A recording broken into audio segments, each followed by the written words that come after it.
What's going on, guys? Money Webby here, February 1st with my money plays of the day for DraftKings.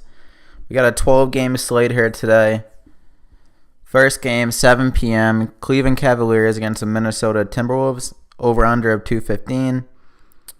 Don't really like anyone in this game, honestly. LeBron James probably the only one I would target. At home, he's kind of angry. Little fight with Charles Barkley. Tristan Thompson's a good price, but he is too inconsistent. Maybe a tournament flyer. He dropped a dud last game, 9.5 DraftKings points. And Karl-Anthony Towns, who's been beasting lately, but he's kind of high priced tonight for going against the first-ranked defense against forwards. So I wouldn't really want to target him. Honestly, I would stay away from this game, guys. Next game we got is Indiana Pacers at the Orlando Magic. Over-under of 212. In this game on Indiana, I really like Paul George, he's starting to return to his old self. Finally, it seems like he's shaking off the rust.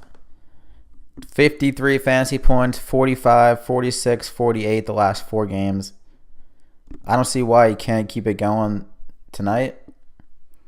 You can put him at the power forward position.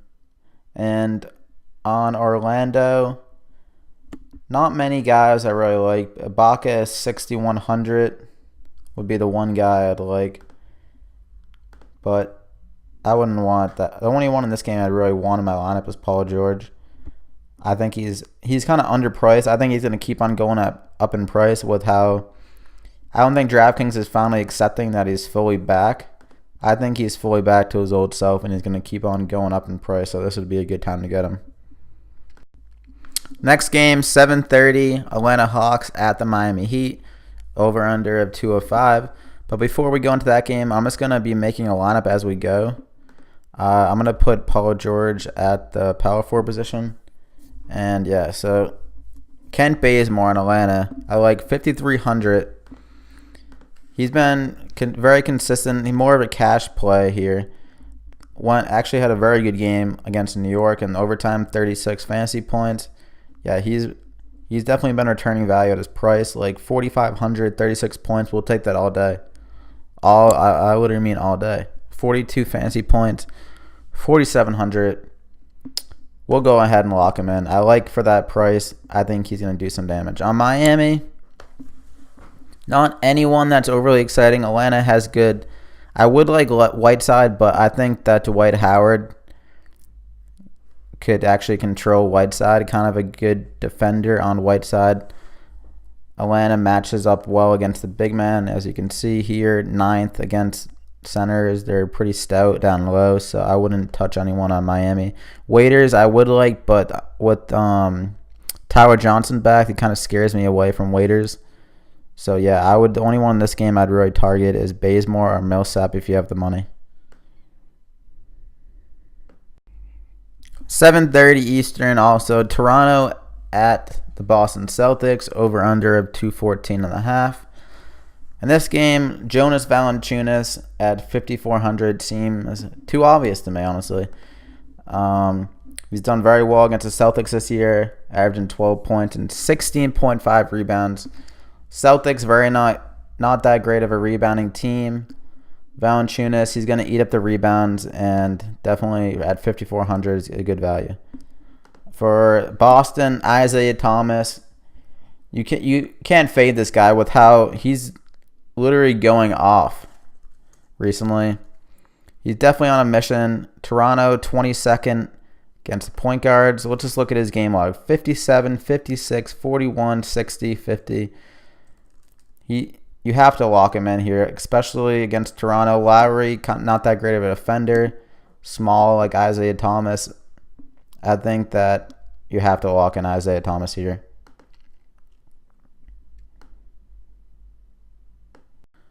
Next game, Detroit Pistons at home versus the New Orleans Pelicans. Over-under of 211.5. No one I like on the Pelicans, honestly. Their team is too inconsistent with Anthony Davis. He could go down any game, for God's sakes. And on Detroit, the one guy I like is Reggie Jackson. 6 more fantasy points at home. He had, before last game, he was very consistent. 36, 39, 35, 37. Yeah, and most of those games are at home. Yeah, the game is at home. 39, 35, 37. He's a lot better at home. And against New Orleans, a team that doesn't play much defense, I think he's in for a good game here, guys. Brooklyn Nets at home to the New York Knicks. Which pretty much isn't a home game because there's more Knicks fans there. Over under of 223.5. Guy I like in this game, center of the news, Carmelo Anthony for 7,500. Going against the Brooklyn Nets, 29th in the league against small forwards. He's been shooting a buttload recently. 17, 36, 26, 24. He's just chucking them up. He's probably closing his eyes when they go up because he's been shooting so much. Yeah, he had 40 fantasy points in the one game against Brooklyn. I could see him doing similar numbers here. So lock him into your lineup, guys. And on the Nets, no one I really like. You never know who's going to be scoring for them. It could be Lopez. Lopez will be the one guy probably actually I'd target for 6,700. Because he's the only one with the upside to score points for the Nets. But he's too inconsistent, so honestly I wouldn't put him in my lineup. But if you really like Brook, I wouldn't feel that bad about it. Next game, Dallas Mavericks at the Philadelphia 76ers. Over-under of 206.5. I don't know what's going on with the Mavericks lately, but I guess they're just like a title contending team, beating the Spurs and the Cavs the last two games. And one guy that's really came onto the scene recently is Yogi Ferrell, the rookie. The last two games, he has 38 fantasy points and 26 fantasy points. He's actually starting to get some minutes here, and he's doing well with them. So I like him for 4,000. I think that's a great price, especially if he's going to be getting that same minute log, 38, 36. That's too good of a price to avoid. You got to lock in Yogi Ferrell tonight. And for Philadelphia, too much unknown with their team. Like half these guys, I don't even know who the hell this guy is. Lou Wawawu. Who knows who that guy is? Each night it seems like a different guy that's doing good, so I would avoid Philadelphia tonight as well. At 9, we got the Utah Jazz against the Milwaukee Bucks. Over under 198.5. On Milwaukee, I'm not going after any of these guys. Utah's defense is just too good, especially at home. They're a much better team. And for Utah, I really like Rodney Hood, who seems finally fully healthy from his injury. He had 30 fantasy points a couple days ago against Memphis. He just had this one bad game, but besides that, he's been pretty consistent. I think he's finally 100% back. He's much better at home, shooting 10% higher from the field and a lot better from three. So yeah, I'd lock in Rodney Hood for 4,100. Obviously in my lineup I can't lock him in. I only have 3,700 left, but we'll get to my last sleeper in a little bit. Clippers at the Suns, over under of 219.5. Just 219, no half actually. I like Blake Griffin in this game. Blake the Snake, as I like to call him. He had 43 fantasy points the one game against Phoenix this year. And yeah, I think he's back. And without Chris Paul in the lineup, they need to have someone to put up some numbers. And Blake Griffin's the only one that really has his own offensive moves and stuff, and actually can go down low and post up. And against Chris, who I don't think that is that great of a defender, I think he can do some work down low. And for Phoenix, I like Bledsoe as a tournament flyer. Definitely not a cash game guy, as he's not very consistent, but he has the huge games that you need in the tournament to win. 64.5 2 games ago, 68.5 against Toronto, 57.5 against Utah. He has his big games, but in a cash game, I wouldn't trust him because he can drop those duds like the 30-point games that just screw you in a cash lineup. Grizzlies at Nuggets at 9, over-under of 213.5. In this game, I like targeting the backup defenders. Like on the Nuggets, they have Jameer Nelson and Nurkic starting. Nuggets already not a great defensive team. Conley going against Jameer Nelson, tiny little point guard, not that great in defense. I think Conley could have a great game here. He's hot too, 65.5 fantasy points in the last game. He's shooting over 60% in his last 2 games after going a little cold. It seems like he's finally starting to get back to his old self. And yeah, I think he could really do well against Jameer Nelson here. And Marcus Gasol I like as well against Nurkic. We all know that Marcus Gasol is a great center at 7,800. It's not too bad of a price. And for the Nuggets, to fill up my lineup, I need to get Jamal Murray here. For 3,500, he's been playing more as Emmanuel Mudiay is out. And he's been doing well in the minutes that he has. 24 fantasy points, 22 on his minutes. The uptick here without Mudiay in the lineup. And I think he can return value here for sure. So yeah, that would be my last sleeper for my lineup.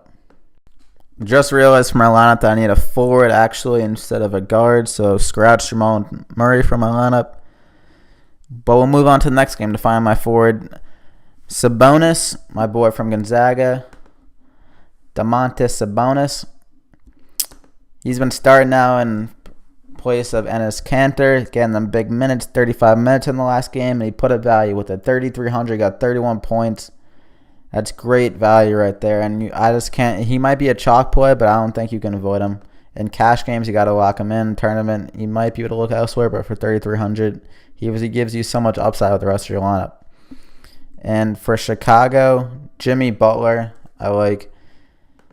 If you have the money, 8,800, I think he's a really good play here. He's been putting up numbers, 55, 57, just that one game where he came out the bench. I don't know, it seemed like he was a little, something was going on in his head or something, but yeah, I would go him if you had the money. Last game of the night, Charlotte Hornets at the Golden State Warriors, over-under of 224.